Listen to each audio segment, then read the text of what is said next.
በዚህ ሳምንት ቤተ ክርስቲያን ተድላ ደስታ ያደረገ በዚህ ሰሞን ጌጥ ያጌጠ ደስ ያለው ይሄን ያደረገ ከሚስቱ ጋር አንድ ወይም ከባሏ ጋር አንድ የሆነ በመኝታ የተገናኘ መብል መጠጥን አብዝቶ የሚደሰት ሰው ቁጥሩ ከአይሁድና ከይሁዳ ጋር ነው ማለት ነው።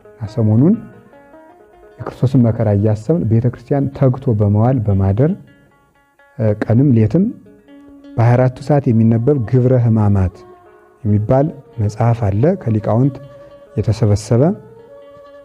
ይህንን ግብረ ሕማማት በሕማማት የ6 ወር ጎዳና እንኳን ቢሆን ሂዶ ቢታጣ ሊሰሙት ይገባል። ግብረ ሕማማት ማለት የክርስቶስ የሕማማቱን ሥራ የሚናገር መጽሐፍ ማለት ነው። መጽሐፉም ሌላ አይደለም ከነቢያት ከሐዋርያት የነ ኢሳይያስ የነ ኢዮብ የነ ኤርምያስ የነቢያት የሐዋርያት መጽሐፍ ቅዱስ ሃይማኖተ አበው ሊቃውንት ሁሉ ያመሰጠሩት ትርጓሜ ሕማሙን የሚናገረው ተውጣቶ ሊቃውንት አባቶቻችን ሐዋርያት አባቶቻችን በዲድስቅልያ ከሰሩት ከሲኖዶሳቸው ከአዲስ ኪዳን ከብሉይ ኪዳን ከሊቃውንት መጽሐፍ ተውጣቶ የተዘጋጀ የክርስቶስን መከራ አንቀጹን የሚናገር መጽሐፍ ነው። ያንን ቁጭ ብሎ እየሰሙ ወሬ ሳያወሩ ሐሳብ ስጋዊ ነገርን ትቶ ስራ ሳይሰሩ ወደ ግል ስራ ሳያዘወትሩ በቤተ ክርስቲያን ተወስኖ መቆየት ይገባል። የሚቋረጥ ጸሎት የለም። መልክ ይደገማል። በዚህ ሳምንት አይደገምም የሚል መጽሐፍም የለም። ሰላምታ ጸሎትም ይደገማል። ለምን? መልከ ሕማማቱ ራሱ ሰላምታ ነው። ከሚደረሱ መጻሕፍት መካከል መኃልየ ዘሰሎሞን አንዱ ነው። መኃልየ ዘሰሎሞን ደግሞ መልክ ነው ራሱ የቤተ ክርስቲያንን ዓይኗን፣ ጥርሷን፣ ጉንጯን ሲናገር የቤተ ክርስቲያን ውበት ነው። ወንድሜ ነጭ ነው፣ ቀይ ነው፣ ራሱ ጥቁር ነው፣ ዓይኑ የርግብ ዓይን ይመስላል የሚለው ሁሉ ይሄ ሁሉ የክርስቶስ መልክ ነው። ይሄ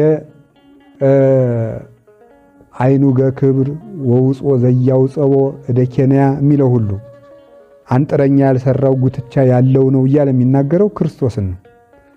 ይሄ ሁሉ ጌጥ ያለው ማለት የባህሪ ክብር አለው በዘራ ወራዙት ያልተወለደ ማለት ነው አንጥረኛ የተባለ ይሄ ሁሉ መልክ የሚገልጥ ነው። ታዲያ መኃልየ ዘሰሎሞን መልክ አይደገምም በተለምዶ በሚባልበት በቀዳሚት ዕለት የሚነበብ በማህሌት የሚቆም ቃለ እግዚአብሔር ነው። ሰላምታው መልክ ነው። ቅባ ብርሃኑ ለገጽ ሰላም ለኪ ስቴ ወይን ዘነፈራጽ ሰላም ለኪ ቀስተ ኪዳኑ ለኖህ ሰላም ለኪ። ስለዚህ እየተባለ ሁሉ ሰላም ለኪ እየተባለ ነው የሚደረስ። መልከ ሕማማት ነው። ስብሐት ለከ ሰላም ለክሙ እየተባለ ነው መልከ ሕማማቱ የሚደረስ። መልካ ስዕልም ይባላል። ስለዚህ በሕማማት ይሄ ይደገማል ይሄ አይደገምም የሚባል ጸሎት የለም። ከስንፍና በቀር ግብረ ሕማማትን ከምናደርስበት ጊዜ በቀር የምናደርሳቸውን ጸሎቶች ሁሉ ይደረሳል። ቤተ ክርስቲያንም ኪዳኑን ቅዳሴውን የምታቆመው የክርስቶስን ሕማም ለማሰብ ተድላ ደስታውን አቆይታ በሌላ ቃለ እግዚአብሔር ተክታ ስታደርስለት ትሰነብታለች። ይኸውም እንዳይታጎል የሰኞ የማክሰኞ የረቡዕ ኪዳን እንዳይታጎል በዕለተ ሐሙስ 3 ኪዳኖችን መላልሳ በማድረስ እነዚህ ሁሉ ትፈጽማቸዋለች። ስለዚህ ይህን በማድረግ ቤተ ክርስቲያን ፍጹም በመዋል ቢቻል የጨው ቂጣ በመብላት የተቻለው ከታመመ ሰው በቀር ደዌ ከጸናበት በቀር በጨው ቂጣ እየበሉ ከሚጣፍጥ ምግብ በቀር ሆኖ ይህንን መጸለይ ይገባል። ቤተ ክርስቲያን መዋል አለብን። ግብረ ሕማማቱ መስገድ ብቻ ሳይሆን ግብረ ሕማማቱ የሚነበበውን ንባብ መስማት ይገባል።